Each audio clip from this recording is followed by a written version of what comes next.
Hello everyone, study point channel के अंदर आपका हार्दिक स्वागत है। आज हम जानेंगे एमएलसी टेस्ट के बारे में।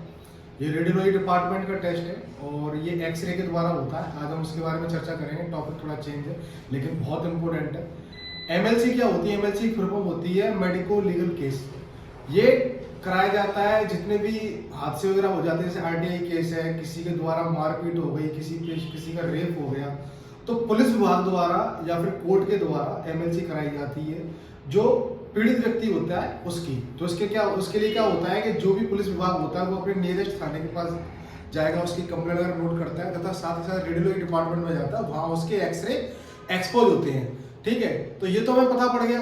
अगर इस दौरान जो क्राइम के दौरान अगर किसी पेशेंट की डेथ हो जाती है तो उस कंडीशन में क्या होता है कि रेडियोलॉजी विभाग के अंदर जो टेक्नीशियन होता है वो उसके रिस्ट के, एल्बो के तथा पेल्विक एरिया के फोटो खींचता है जिससे कि उसकी एज हम पता कर सकें। ठीक है, तो ये प्रोसीजर होता है कि हम क्यों कराते हैं एमएलसी। इसमें सावधानी क्या रखनी चाहिए? सबसे इंपोर्टेंट चीज ये है, जब भी पेशेंट आए, जो व्यक्ति है वो आए, पीड़ित व्यक्ति, उस टाइम पे एमएलसी कराने से पहले उसकी मार्क ऑफ आइडेंटिटी हमेशा चेक करनी होती है। एमआई क्या होता है? मार्क ऑफ आइडेंटिटी ऐसी चीज होती है जो पेशेंट को किसी प्रकार का मतलब निशान हो या कोई भी ऐसी चीज हो जो उस पेशेंट को ये प्रूफ करती है ये वही पेशेंट है।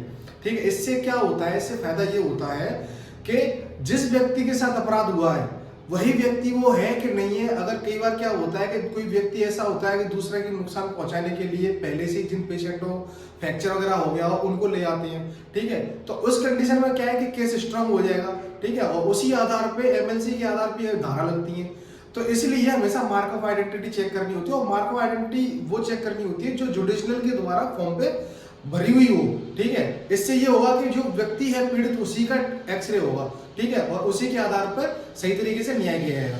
ये तो होगा चीज ये। अब इसके बाद में क्या होता है? इसके बाद में ये होता है कि रेडियोलॉजी जो टेक्नीशियन होता है उसके द्वारा क्या है, पेशेंट को लिया जाता है, उसके बाद में एक्सरे एक्सपोज किए जाते हैं। ठीक है, अब इन एक्सरे को कभी भी पेशेंट को या पेशेंट के साथ में जितने भी उसके साथ में रिश्तेदार होते हैं उनको नहीं देना होता है। ये सबसे इंपॉर्टेंट चीज होती है। और जब भी एक्सरे करें तो जो एमएलसी रजिस्टर होता है उसका नंबर उस हिसाब से डेट भी उस पर अंकित करके रखें, क्योंकि अगर उनके रिश्तेदार को दे देंगे तो ये सबूत होते हैं, सबूतों के साथ छेड़खानी हो जाएगी। ठीक है, क्योंकि वो कुछ भी कर सकता है, कोई भी अपना केस स्ट्रॉन्ग करने के लिए कोई भी मतलब डिसीजन ले सकता है। हमेशा इसको क्या करना है कि जो जुडिशियल के द्वारा आदमी भेजा जाए, कोर्ट के द्वारा भेजा जाए, या फिर जो पुलिस विभाग का आदमी होता है उसको ही देना है। और उसको देते समय हमेशा एक चीज का ध्यान रखना है, जो भी पुलिस वाला आएगा उसका नाम, उसके आईडी प्रूफ के तौर पर कोई भी उसका डॉक्यूमेंट और उसके सिग्नेचर उस टाइम पे जरूर कराएं। इसके साथ साथ जो रेडियोग्राफर होता है या फिर जो टेक्नीशियन होता है जो एक्सरे एक्सपोज करता है उसका भी नाम, उसकी आईडी, ठीक है,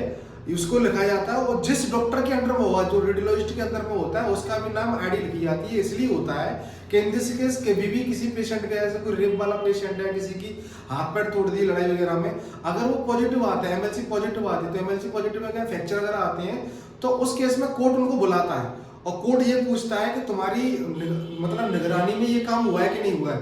तो उस कंडीशन में रेडियोलॉजी टेक्नीशियन जो होता है या रेडियोग्राफर होता है वो उसकी गवाही देते हैं कि हाँ ये वही पेशेंट है, हमने इसके एक्सरे किए थे और उसके साथ ये अन्याय हुआ है। उसी आधार पर कोर्ट धारा डिसाइड करेगा। ठीक है, तो ये होता है एमएलसी के बारे में। और एमएलसी की जो हमें ध्यान रखने योग्य बात है कि उनसे हमारे सबूत जो होते हैं वो वेरिएंट ना करें, तो ये हमें सावधानी बरतनी है। ठीक है, तो ये है एमएलसी। अगर आपको मेरी वीडियो अच्छी लगी तो मेरे चैनल को लाइक करें, शेयर करें, सब्सक्राइब करें। आपका दिन शुभ हो। Thank you.